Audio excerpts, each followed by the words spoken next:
Alright guys, welcome to another video lesson today for U.S. history. We are going to get started. It shouldn't be too long of a video. It's a pretty concise topic. So let's move on. The social and intellectual life of the colonies is here. So we're going to talk about the people. We're going to talk about the thinkers of the era. Make sure your notes are ready. Make sure you've hit present on that. That's not relevant to you guys. We're going to go ahead and move on to the objective. We're going to explain how and why the movement of a variety of people and ideas across the Atlantic contributed to the development of American culture over time, along with intellectual ideas of the era. So we're going to talk about how these ideas came about and what happened. Key terms are up, some people to keep in mind, a few places. Big brain question of the day. Think of at least two things in the United States today that are a direct result of pluralism, either in colonizing or after the founding. So we'll get into that in a bit. Recall, don't forget about mercantilism. Keep that in mind as we move forward, which we are going to do now. I'm going to skip the title and objective card because you've got them right here. Pause on that for a second. All right, this is the title, Social and Intellectual Life of the Colonies, and we're going to move on to key point one. Key point one, the presence of different European religions and ethnic groups contributed to a significant degree of pluralism and intellectual exchange in America. The reason America is in quotes is because we're talking about colonial North America. The U.S. is not a thing yet. Don't confuse that. Even when the U.S. becomes a thing, this will still be true, but we're talking specifically about colonial North America. And with that being said, let's get into the first group, the Pennsylvania Dutch. These are early German Protestants that are coming over into the New Jersey, Pennsylvania area. They are called the Pennsylvania Dutch because Dutch is German. It's Old German would be Deutsch, the Deutschland. So Dutch, German. Dutch is like the English version of that. They are a tight group who is a part of the community and participated actively in colonization. They are not the same as the Amish. The Amish are a not secretive, but a hidden, more tidal-away group, whereas the Pennsylvania Dutch are all over the area there, whether it's cookbooks, restaurants, brands of food and material and candies and like sodas and things like that. They're all over the place. So the Pennsylvania Dutch are active members. All right, so if you need this slide, pause it because we're going to move on to the Scots-Irish. Protestants mostly from Ireland, these people were. Now, they settled in the back country along the blank mountains, right, along this mountain line. This mountain line, I'm going to type it in right here, was known as the Appalachian Mountains. Appalachian Mountains. They settled along the Appalachian Mountains in the west. I spelled that super wrong. There we go. Along the Appalachian Mountains in the west. They were rich fighting tradition. You don't really need that in your notes. That's just something I want to add.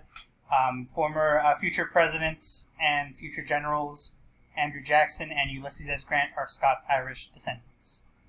The reason they live deep in the West is because they're avoiding the British along the coast and the anti-Irish sentiment that the British bring. Anti-Irish sentiment is not going to go away. It will stay around well into the 1800s after the potato famine. We'll talk about that when we get to the Gilded Age. It is just something to keep in mind. Now, the Huguenots are the next group. They are French Protestants who left France and settled along the James River in Virginia and in the Carolinas. This group is responsible for bringing French culture to the South, which is like the southern antebellum South, like fancy dinner parties and dresses and like clothing and Chinaware and things like that. Like those are all things that the French culture brought, and these are the people who brought that French culture. So just keep that in mind. Pause if you need the time. We're going to move on to cultural pluralism. Cultural pluralism, what is that? Why is there barbecue and spaghetti on the screen? Well, cultural pluralism is when two or more, mostly more, groups of people coexist and lead one another. So they work together, they live together, and they are in charge of an area. These different cultures help mold and combine what would become the United States culture. So way back when we talk about like the Huguenots and stuff, you get this older style of culture, but it is still felt today. for the record, with these older groups, they all would learn English. So the French, the Pennsylvania Dutch, Scots, Irish, they all spoke English in order to communicate and trade more effectively. Right? In order to communicate and trade more effectively. But later on, as more immigrants come to what will be the United States, you'll get things like Italian food. Most Italian food that you think of when it's like Olive Garden, things like that, comes from Italian immigrants in the United States. They brought the pasta from Italy. They brought the tomatoes, maybe. Tomatoes are already here, actually.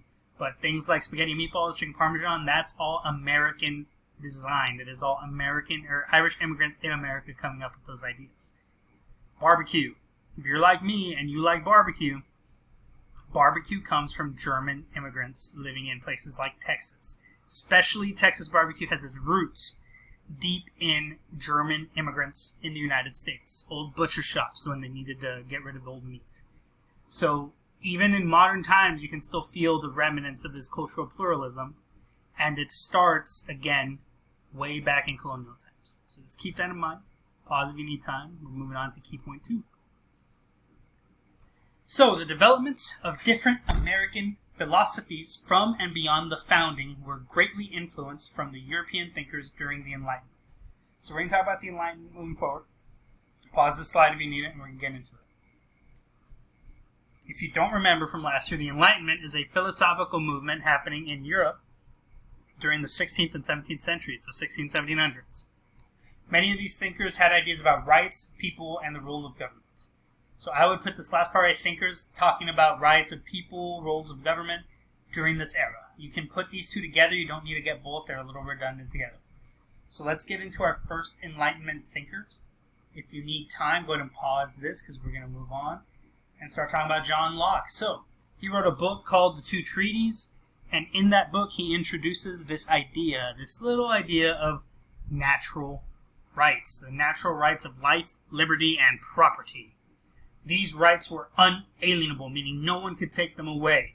Why? Because he claims they were given by God, not the government. The king doesn't give you your rights. God doesn't. He would have said God, right? We can argue. I like to say, you're born with these rights, because but he would have said God gave him these rights, and he believes people are naturally good. That is something to keep in mind.